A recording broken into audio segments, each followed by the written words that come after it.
All right. So, decided to do this inside and actually not usually the day of the reading.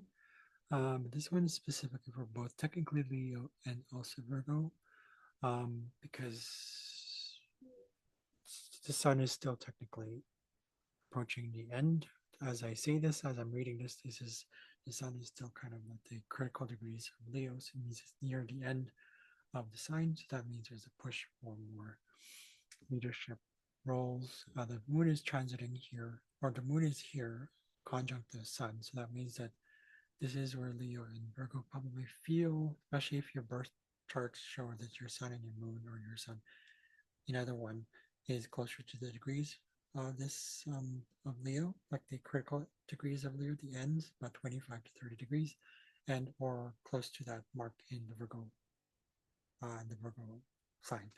So um, with that being said, it's there's a there's a sort of I guess you can say a flow that's happening between Ixion and Eris and Chiron. I'm going to go further into detail because this kind of ties in with the Virgo thing. Virgos like to go into detail, but let's see what I can fit in about 10 minutes. Okay. So Eris is technically is she's the goddess of discord. Many people know this one, or so who those who read about her, she's all about that. She's also about kind of like absurdity. She's the one that goes like, okay, do you see what you asked for? So go ahead, here you go. Right. So she's kind of a pacifist warrior. She's about turbulence, upheavals, kind of indirectedness, subtleties, tests, exams, being kind of tested, being kind of like tested, right? So kind of seeing things both sides. She's also about absolute inclusion. She's kind of like in position, but not also in position. So incitement, kind of like to entice, incite, spur. She's all that kind of stuff. So whatever it's going through with this, but it's more about because it's an internal thing that's happening. It's more about sitting back and relaxing and looking at things from more like, okay, so this is what it is. Kind of more like really going deep inside, in depth through processing, um, balancing things between harmony and disharmony, and trying to see what purpose that shares, what that serves. Sorry. So either you're against or for, but that's the absurdity of it. Trying to see the absurdity, like with sort of the choices that you make. Motion and movement. She's also about that as well. So she's kind of like teeter totting between two things. But it's kind of like that whole argument within yourself, like you debates within yourself.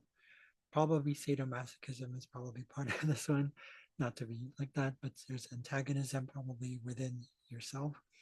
The wounding that you come through, things that you probably have missed out because it's in Aries, things that kind of like missed opportunities of taking charge of taking initiative. But this is a time to kind of wonder, okay, well, what else can I have? What new things can I change in my life? What new things can I be inspired to do without actually having to be totally inspired or forcing anything again because it's current integration, it's balancing. It's time to actually do that stuff. It's affecting all of us, especially for people who are Virgo, for the Libra signs. If you're Virgo with Libra placements in your chart as well, then it goes with that as well. Okay. Watch out for things like white lies, things that you tell yourself, this is what it is, probably what it is, but your feeling says otherwise. Trust your emotions. Go deep within. This is the moon transiting here. The moon is moving here, so it gives you that more of a deeper aspect of your ego, an understanding of your inner self. What is it you're connecting to? Watch out for that connection to your senses, because this in Virgo, it's going to get a little bit more technical, a bit more on the critical side, pedantic, all that kind of stuff, pedantic, perfection, watch out for those kind of things. But there is a good side to that. That means that you want to see things from a very pure perspective, unfiltered, untethered, but still grounded, if that makes sense. Okay, watch out for any disagreements, arguments, competitions, kind of things that basically, you know, single mothers might be part of this one as well. People with multiple children in households, homelessness is part of this one, probably. Low key, low profile, beliefs about yourself, so religions, places of worship, debatable, questionable ethics, corruption, collective deceptions. authoritative positions, media, okay, absolute certified ability tools. So, for example, clad iron contracts, agreements, sweet things, okay, sweet things like jewelries, desserts, attractive objects, people, credible sources, systems, seductive individuals. Small but destructive creatures like, you know, lice, cockroaches, silverfish, bedbugs, army ants, cotton webworm, gypsy moths, spider mites, and the common myna, capra beetles, carpenter beetles. You get the list. Okay, it keeps going on and on and on and on. So watch out for those kind of things. It's very chaotic with Eris here, just this trine, but it is a natural flow. So if you allow it for yourself to go inwards and figure out what it is that you want, Eris is a high vibration of Pluto. Therefore, she is the one that actually says, you want power, you have to find it within. You have to surrender, but you have to fight for it without fighting for it, if that makes sense. Okay? Do what the Taoists do what Buddhists do, if that makes sense, if that helps you. Ixion here is about violations, so that means it's gonna feel like, there's this natural form of bliss that you want to go through, especially with Capricorn here. It's like a reformation. Because it's in retrograde, it's kind of like doubting your sort of like, do I have another chance? Do I have can I handle the truth? What do I really want? What is this being misunderstood sort of thing? Am I missing the boat? Am I missing anything? Things that feel rejected, things that you might feel like you want to retaliate against, reject, again, opposition, what you resist will persist, right? So malice, watch out for those things. Watch out for your hormones. This is sort of the moon thing, right? This is for Leo. Watch out for your pride in the hormones and endocrine system. Okay, any sort of burning dopamine. Watch out for that. Oxytocin, dopamine, endorphins. Okay, the GABA, GAD, relaxation response, sort of stuff. Any form of serotonin, adrenaline, madness, or insanity. Watch out for those. Go within. Go within. Go within. Go within. Okay. Now that we've gotten the trine, there's two trines there that's happening. So there's a flow between structure, restructuring, but at the same time, one might feel a little bit more like the other one might not, if that makes sense. Okay. Um, it's a square, just going to be squares, Uranus and Sedna. So Sedna here will be the opportunity to further let go, to further process things, kind of metamorphosis, as one of the astrologers, Pam Gregory says, she said that is metamorphosis, right? She's evolution in awareness. She's about natural cycles, Mother Nature. Watch out for anything in betrayal, like abandonment, sort of those kind of family trauma, because the sun and the moon are here, just as father figure, mother figures as well. So watch out for those kind of things. Watch out for what is free will to you, what is independence. Watch out for manipulation, retribution, disguises, questions. Very much ties into the Eris things around freedom and loyalty. Okay. Um, because it's in Gemini, it's so to watch out for things that influence that you have of others for the sake of survival. Okay, being caught in a crossfire, duality. Okay, between the two. Surrendering to what is, right? Complete trust and you learn a mysterious and adventure-oriented lover. So people who might lure you in, might be happening right now. People might be lured into things that are like, oh, this is too good to be true, kind of thing. So balance between things. Again, balance, right? Maybe this is time for people getting asked for hand in marriage for something, some sort of completion, because I mean, right now you have like retrograde planets, but here Saturn is not retrograde. So maybe there's a new beginning as well, new youthfulness. It's in Gemini, so maybe new beginnings, a new acceptance. What is there? What kind of new knowledge to we get into? What kind of information we're getting into? Watch out for the chaos. This is Uranus coming through. So watch out for things that are kind of exploitative of your own desires for knowledge or any sort of knowledge, any sort of partnership, any sort of sibling rivalry, sibling people. Okay, watch out for where you travel, where you go. Okay, um, it says here microcosmic journeys. That's also Sedna. It ties in with the Gemini placement here. Empirical experiences, experimentation, and exploration. Be okay with traveling, be okay with going to where you've never been before, but notice that it'll be kind of unpredictable.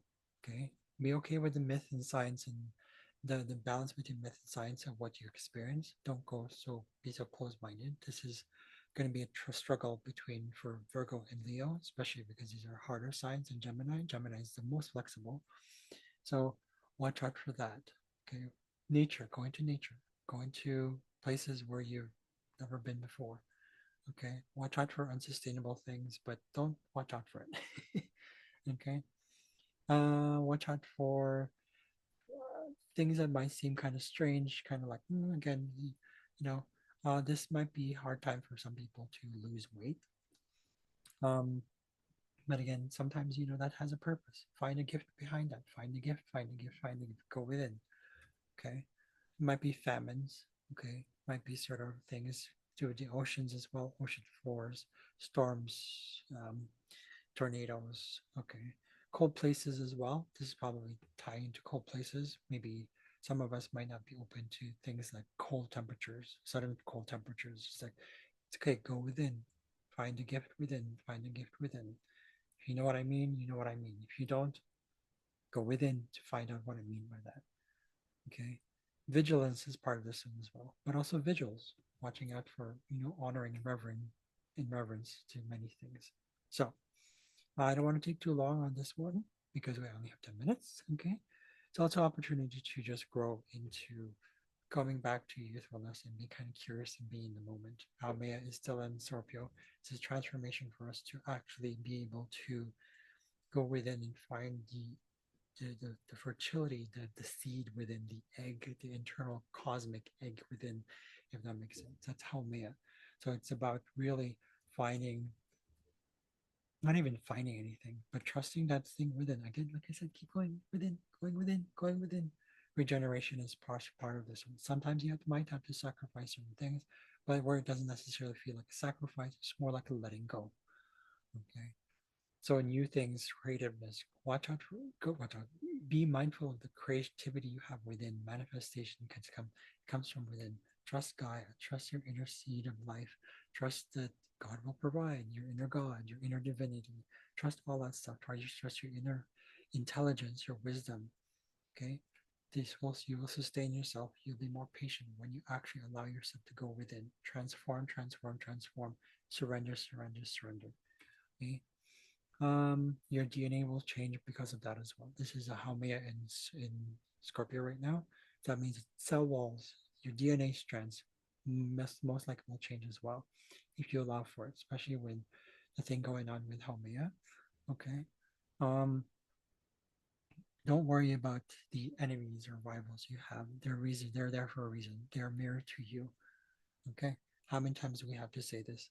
I'm just being blunt here, but you really have to really go in, make time for that sort of going in process. Stop talking like I'm doing right now. Okay. I'm doing this because I actually enjoy doing this because it's very informative. It's very powerful. I know things about myself I never knew before.